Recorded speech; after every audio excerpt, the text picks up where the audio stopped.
సంవత్సర శుభాకాంక్షలు.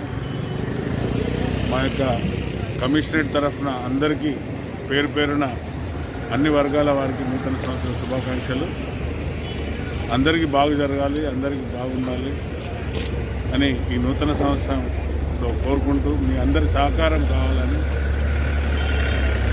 మేము మీతో ఉంటామని, మీకోసం రక్షణలో ఉంటామని, ఈ నూతన సంవత్సరం మీకు ఇంకా అన్ని విధాల అభివృద్ధి జరగాలని మనసారా కోరుకుంటూ సిపి నిజామాబాద్. నమస్తే. జై హింద్.